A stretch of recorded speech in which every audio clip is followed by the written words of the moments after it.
Olá, você conectado no Plox, está começando mais um Futeplox 13 horas e eu tô de volta, né?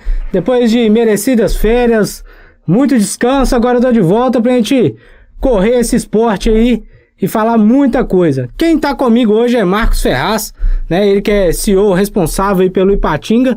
Marcos, antes da gente começar a nossa entrevista, vou te pedir a permissão para passar o gol primeiro, né? Que foi um gol decisivo pro Ipatinga, que classificou. Então, vou passar o gol aqui e a gente volta. Foi um gol histórico que tem que ficar pro livro agora, guardado pra memória de todo mundo. Pois é. O pessoal já vai passar o gol ali e aí a gente volta pra entrevista, beleza? Roda pra gente aí, produção. O goleirão Igor, que já tenta um chute direto pro gol. Não fez a ligação lá pro lado esquerdo. Lá vem descendo o Ipatinga. Tá duro ali na marcação Luiz Roberto. Partiu pra cima, fintou, vem descendo. Olha a chance do gol! Do Ipatinga! Gol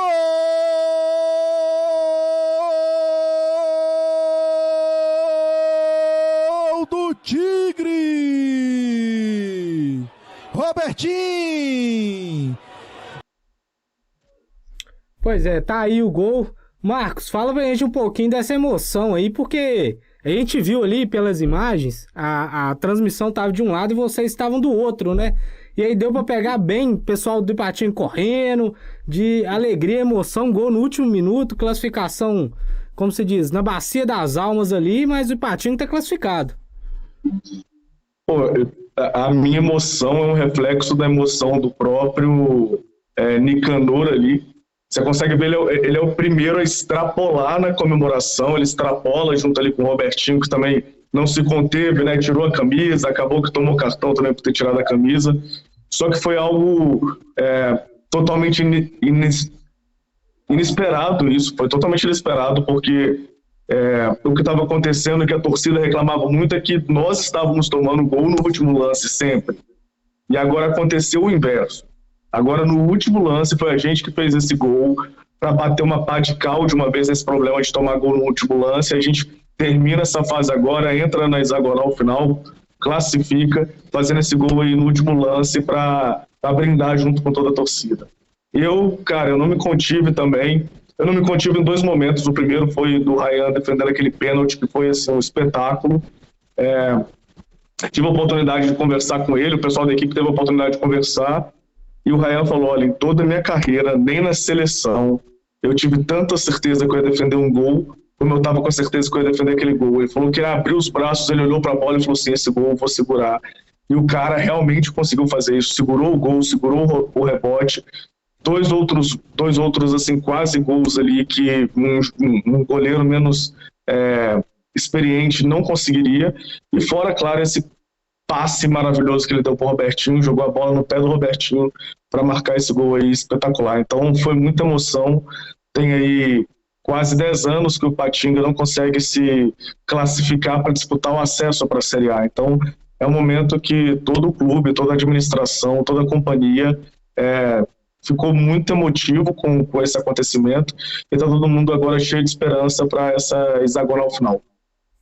Pois é, cara, isso que eu ia te perguntar. Você citou dele, do Igor Ryan, que é o goleiro, ele que chegou depois, já, como se diz, veio com o carro andando, já trocando as peças, e foi fundamental não só nesse jogo, mas em outros. Esse jogo, é claro que ele foi o destaque pelo pênalti e pelo lançamento, né? É algo que dá pra se ver que é treinado pelo time. Esse tipo de lançamento pro contra-ataque. Fez muita... como é que é a chegada dessas peças no meio do caminho que se encaixaram? Como é que você vê isso? O Igor Ryan, eu vou partir dele porque ele foi a peça talvez mais essencial que a gente trouxe aí com o carro andando. Nós tínhamos um outro goleiro titular, né, que estava muito fragilizado, até mesmo por ser novo, uma idade mais nova, inexperiente, onde ele sentia a pressão desse campeonato, ele sentia a pressão que a torcida colocava sobre os ombros dele, e isso fazia com que ele não conseguisse acertar os lances como deveria acertar. E chegou o Igor Ryan, que é um goleiro que vem da seleção sub-20, extremamente experiente, e que conseguiu, com o carro andando, conseguiu se adaptar, e desde o primeiro momento que ele entrou em campo, ele conseguiu, de fato, dar um show de bola. Eu brinco nos bastidores que o Igor Ryan, ele me lembra muito aquele goleiro que você tem naquele joguinho de FIFA, que você pega a manete ali, ele faz alguns lances que tem hora que eu me desespero lá no camarote, dá vontade de quebrar tudo lá, como por exemplo, várias vezes que ele sai da área ali ou vai para a grande área para poder cabecear a bola e tirar, é coisa que você só vê em FIFA, né? Você tá ali jogando no videogame, você vai lá, tira o goleiro ali, faz ele cabecear a bola. O Igor tem feito isso entre tantos outros lances que, para olhares inexperientes, parecem muito arriscado, mas quando você consegue entender de futebol, que é o que eu estou passando a entender um pouco mais agora, você percebe que é muita técnica e muita confiança no trabalho dele. Ele com certeza foi um acréscimo aí inestimável para o time, e sem o Ryan a gente não teria chegado agora nessa fase. Marcos, mudando um pouquinho, saindo um pouco do futebol, a gente já vai falar desse hexagonal final, mas o time já foi um pouco, como é que eu falo? Não vou dizer pressionado, mas com aquela coisa, porque teve uma reunião na última quinta-feira, aquela reunião polêmica, o Plox até entrou em contato com você, né, para saber sua posição. O grupo, por acaso, sentiu um pouco isso, porque a gente sentiu um Ipatinga meio apreensivo no jogo, jogou bem o primeiro tempo, mas no segundo caiu um pouco de rendimento. Você acha que os jogadores podem ter sentido, ou vocês da comissão já chegaram e falaram, não tem desse papo, fica tranquilo, vamos pro jogo que nos bastidores a gente já tá, como se diz, com isso resolvido? O reflexo foi sentido sim, com certeza, porque esse encontro que aconteceu na quinta tinham personalidades ali, né?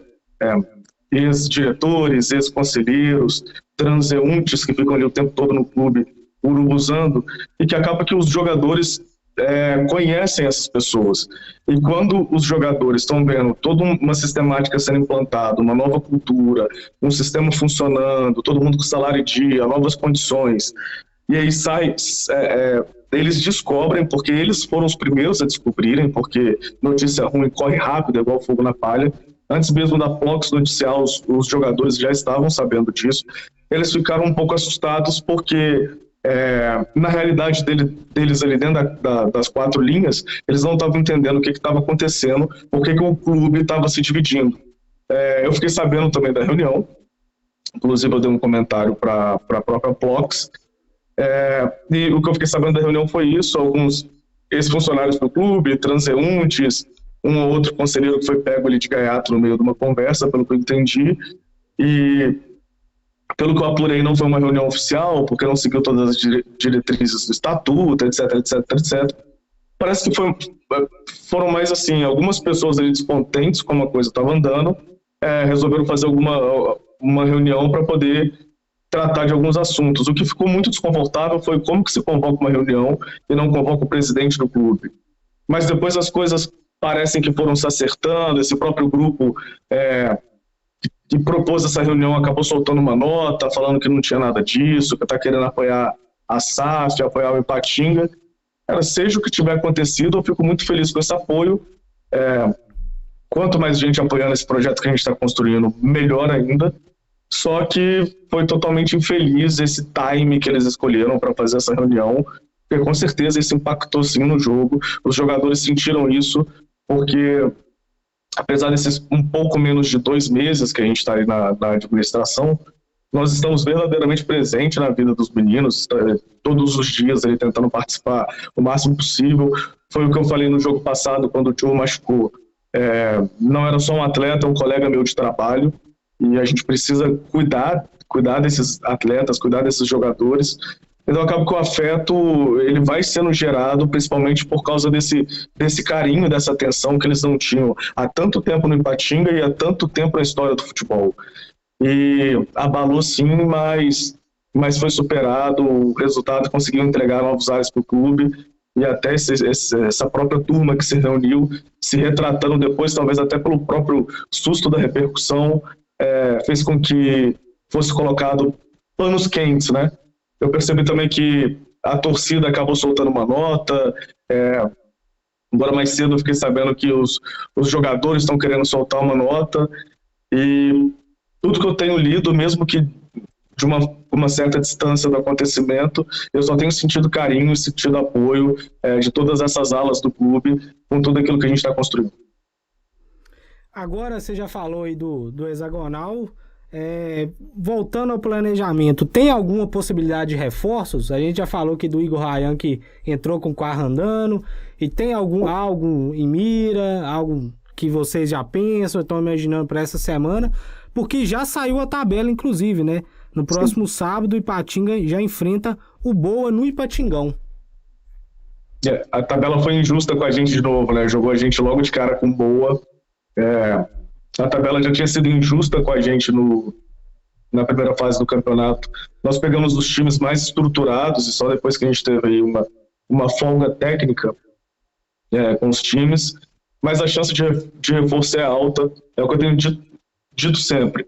O meu foco é total fora das 4 linhas, o foco é fazer o clube existir, é cuidar da administração do clube. A gente está falando aí de um clube que tem um histórico gigantesco, a gente está falando do maior clube do interior, maior torcida do interior.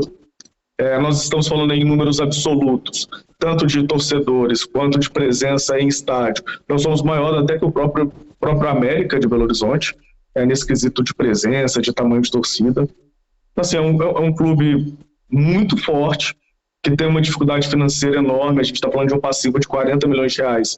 E conforme a nossa auditoria caminha, esse passivo tem aumentado cada vez mais, processos novos que têm aparecido. Então, meu foco é total fora das 4 linhas para fazer o clube existir.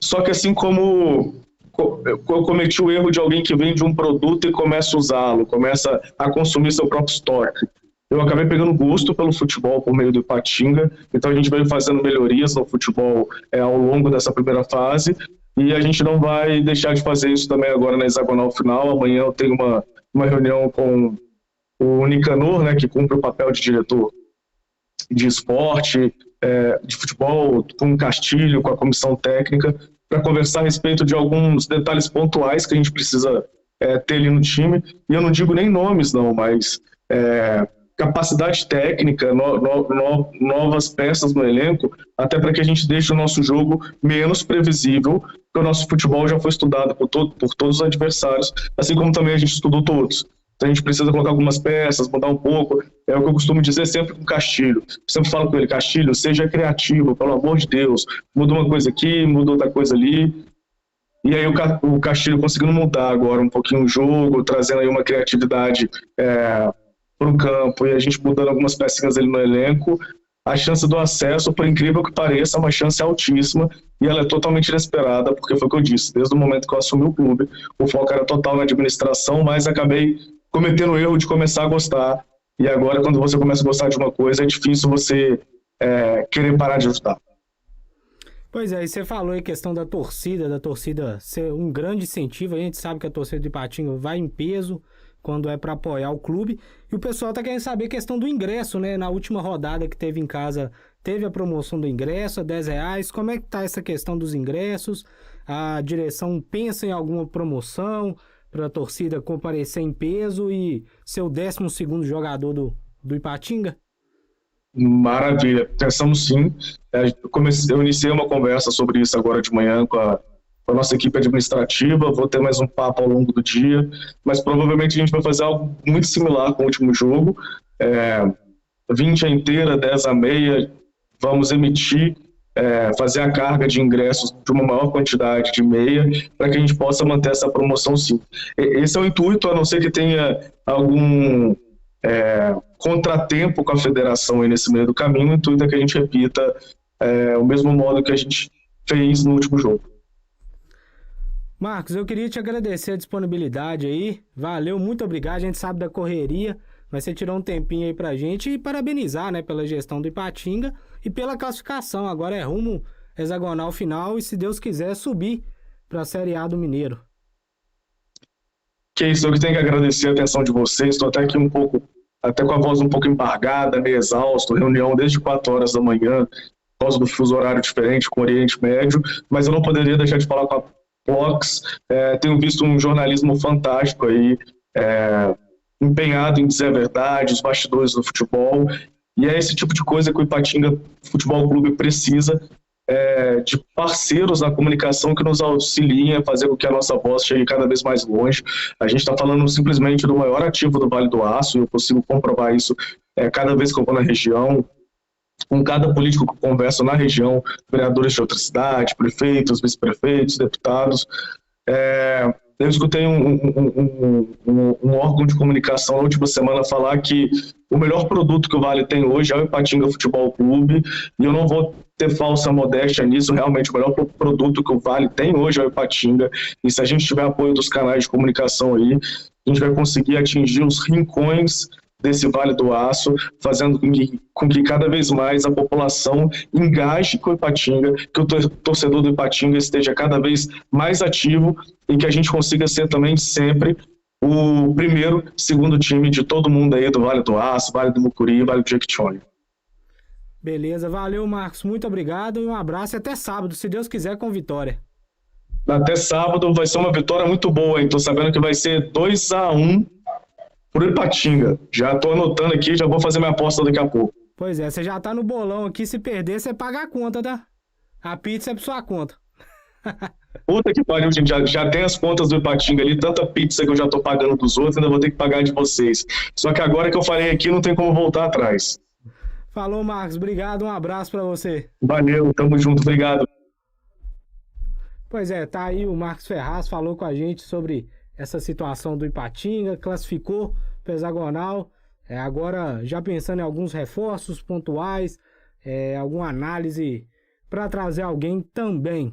Pessoal, além do Ipatinga, que jogou no sábado, classificou, também teve outros jogos, né? O Ipatinga feminino jogou no Ipatingão e venceu o Criciúma por 3-1, então já abriu boa vantagem pro jogo de volta, que acontece no próximo domingo, dia 20, em Criciúma. Estamos torcendo pro Ipatinga feminino também conseguir essa classificação na Série A3 do feminino.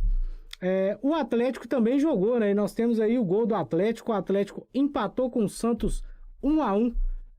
Produção, roda pra gente o gol aí, por favor.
Pois é, tá aí os lances de Atlético e Santos. O jogo ficou 1-1.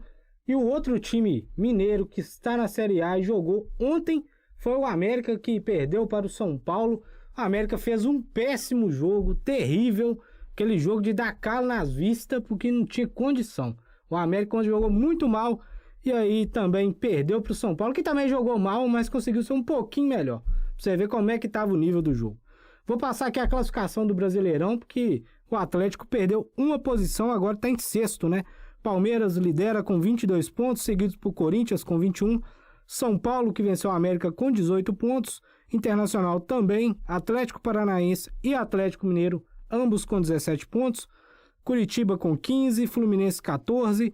América na nona posição com 14 pontos também. Todos com 14 até o Goiás, 13º. Né? Aí nós temos o Atlético Goianiense, 14º com 13 pontos. O Flamengo, que enfrenta o Atlético pelo Brasileirão, agora nessa semana, está com 12 pontos na 15ª colocação. 16ª com o Botafogo. E na zona da degola nós temos Cuiabá com 12 pontos, Avaí com 11 pontos, Juventude com 10 pontos e Fortaleza com 7 pontos. Fortaleza que enfrenta o América nessa semana. Então, 2 importantes jogos dos times mineiros aí na tabela. E ontem quem jogou também foi o Cruzeiro, o Cruzeiro perdeu de 1-0 para o Vasco, né? Cruzeiro que lutou muito, foi até melhor em campo, mas vacilou em alguns pontos e o Vasco conseguiu a vitória e teve público altíssimo, né? 60 mil torcedores, então assim, bateu o recorde.